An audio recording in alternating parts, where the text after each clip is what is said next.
These Afghan soldiers are racing towards the Pakistan border. Notice something?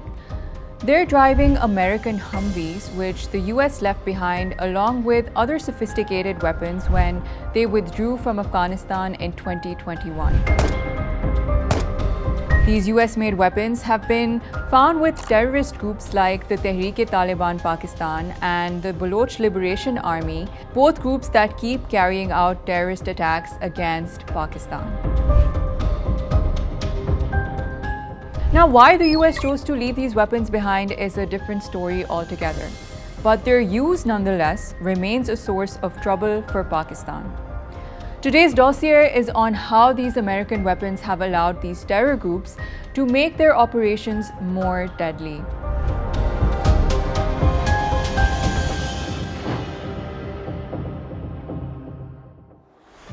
These weapons weren't smuggled in from faraway arms markets. They were left here, in the ruins of America's longest war. One of the first instances when Pakistani forces realized that something unusual was happening was in January 2023. It was past midnight on the outskirts of Peshawar.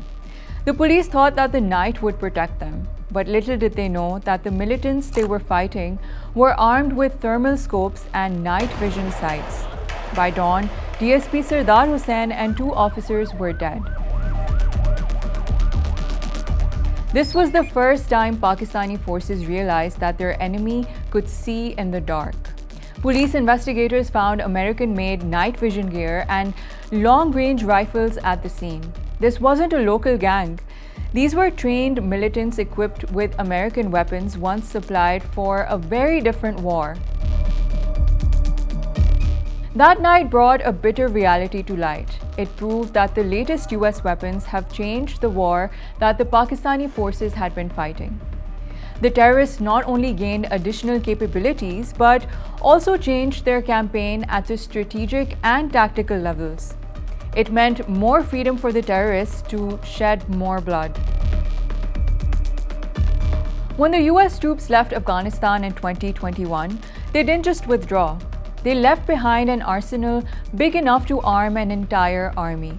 According to the BBC investigations and United Nations reports, the Taliban inherited around 1 million weapons and pieces of equipment when they seized Kabul. Half of that, or roughly 500,000 items, is now unaccounted for.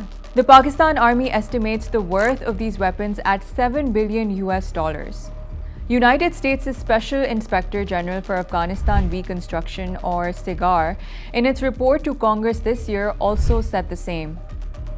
The report said that the value of weapons left behind in Afghanistan is $7.2 billion.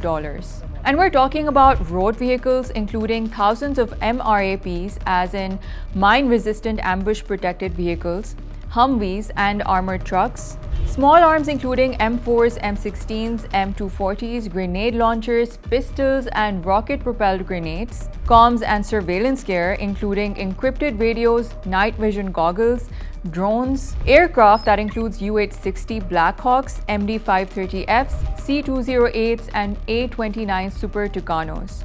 Artillery also includes D-30 howitzers and M114 155mm guns. All of these were meant to give the Afghan National Army a fighting chance. Instead, their surrender gave the Taliban access to the world's deadliest weapons. For Pakistan, these weapons changed a border problem into a nightmare. In the past, militants carried old Kalashnikovs and rode motorbikes. Now they use encrypted radios to communicate and night vision goggles to carry out complex operations at night. The Pakistan Army is now dealing with a different kind of enemy. The TTP, or Tehreek-e-Taliban Pakistan, has already launched some of its deadliest attacks in a decade. According to the Center for Research and Security Studies, over 1,600 civilians and soldiers were killed in militant violence last year alone. And that's the highest toll since 2015. And here's the concerning part. It's not just the TTP. Weapons once provided to the Afghan army have now shown up in the hands of ISKP, which is the Islamic State Khorasan province, Baloch separatists in Pakistan's southwest, Central Asian groups like the Islamic Movement of Uzbekistan and East Turkestan Islamic Movement, and even Ansarullah, the Houthi movement in Yemen. The Taliban deny any trafficking of these arms, but the UN Sanctions Committee says otherwise. It says that the local Taliban commanders have gifted and sold these weapons to militants and, as a result, created a thriving black market. One analyst told the BBC that Afghanistan has become the world's biggest open-air arms bazaar. In January 2024, Pakistan's security forces tracked down a militant named Naik Minallah in North Waziristan. When they searched his hideout, they found an M4 carbine, a US-made assault rifle. Days later, in Zob district, Balochistan, security forces killed 7 militants. Among the weapons recovered were M16A2 rifles, AK-47s, grenades, and sleeping bags stamped with foreign military codes. Then on January 19th, 2 more terrorists were neutralized after crossing the border near Miranshah. The rifles recovered again were M16A4s of American origin. Each operation told the same story. Weapons designed to combat terrorists were now in their hands. And all of these weapons and wars were ones that Pakistan didn't even start.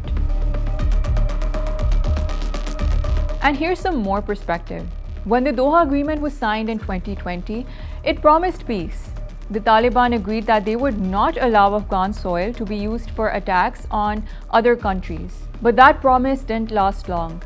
Since 2021, Pakistan and the UN have documented TTP camps, cross-border attacks, and sanctuaries inside Afghanistan, often armed with leftover US weapons. The Taliban deny it, claiming that all of these weapons are securely stored. But at a closed-door UN Sanctions Committee meeting last year, Taliban representatives admitted that half of the captured arsenal was unaccounted for. So much for storage. And this isn't just a regional security story. It's become a political flashpoint even in the United States. In early 2025, President Donald Trump told his cabinet that he would reclaim America's weapons from Afghanistan. He said that Afghanistan is one of the biggest sellers of military equipment in the world, and that's because they're selling equipment that the Americans left. He said he wants to look into it, and if he needs to pay them, that's fine, but that he wants the military equipment back. So we'll give him a couple of bucks. We want the military equipment back. Trump's remarks captured the frustration that many Americans must feel, that a 20-year war ended with the Taliban holding the spoils. The Taliban's response was defiant. Their spokesperson Zabihullah Mujahid said on Afghan state TV that they seized the weapons from the previous administration and will use them to defend the country and counter any threat. And they do. They regularly parade these US-made weapons at the Bagram airfield, turning captured gear into symbols of power and legitimacy. The Pentagon maintains that most US gear was disabled before the withdrawal, but the BBC, the UN, and SIGAR all report that enough functional equipment remained to make the Taliban the most heavily armed militant group on earth.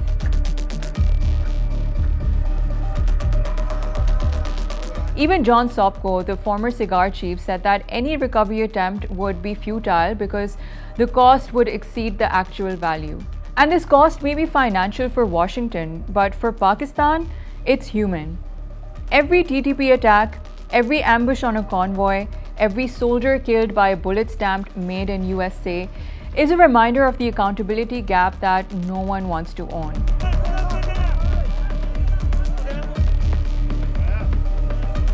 And by 2025, this story has stopped being local. It's global. Weapons left in Afghanistan have now surfaced in Yemen, arming the Houthi rebels against the Saudi-led coalition.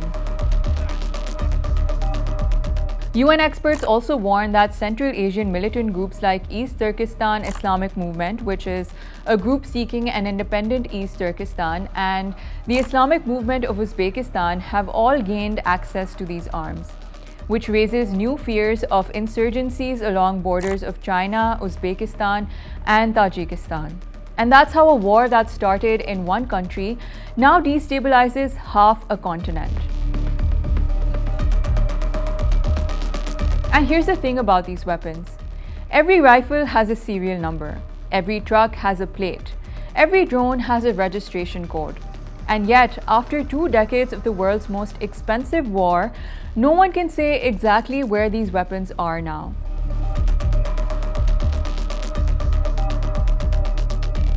That's not just a logistical failure, it's a moral one. SIGAR's own reports admitted years of incomplete record keeping, overlapping procurement systems, and shortfalls in tracking.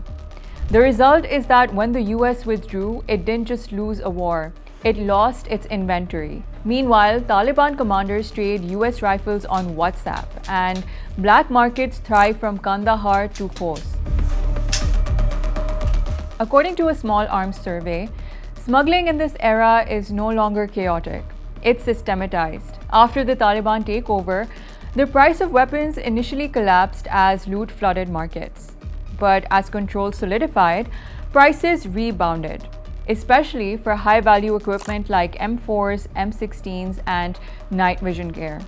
In Nangarhar, one study found M4 rifles being sold for $1,200 to $1,600, sometimes up to $2,400 in other provinces. Smugglers use digital means too. Encrypted chats, WhatsApp groups, coded listings of serial numbers and parts.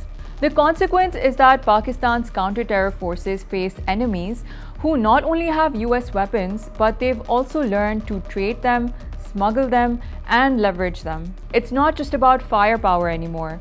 It's about logistics, access, and covert economies. Each time a weapon crosses the border, it doesn't just change one firefight, it changes the strategic map. But it doesn't have to end this way. The international community still has tools and responsibilities to fix what's broken. Recommended actions include creating a multinational task force to trace and recover US origin weapons, impose sanctions on Taliban networks involved in arms trafficking, pressurize the Taliban diplomatically and financially to secure stockpiles, audit all future military assistance programs for transparency, engage the UN to monitor arms flows and oversee disarmament, support peace building in conflict areas like Afghanistan to reduce arms demand, and reform end-use tracking systems for future defense aid. Now, for 40 years, Pakistan has lived through other people's wars, and it understands great games. In the 1980s, Pakistan teamed up with the US in arming the Mujahideen against the Soviets. In 2001, it had to fight a difficult war when the US invaded Afghanistan. And over these 2 decades, Pakistan has lost 80,000 lives, over $150 billion in economic losses, and hosted 4 million Afghan refugees. So before you call Pakistan a source of terrorism, look closer. If anything, Pakistan is a victim of history, geography, and other people's decisions. It didn't start the Soviet war. It also didn't invade Afghanistan in 2001. These rifles, Humvees, and helicopters are ghosts of unfinished wars, and they'll keep haunting us until accountability becomes part of strategy.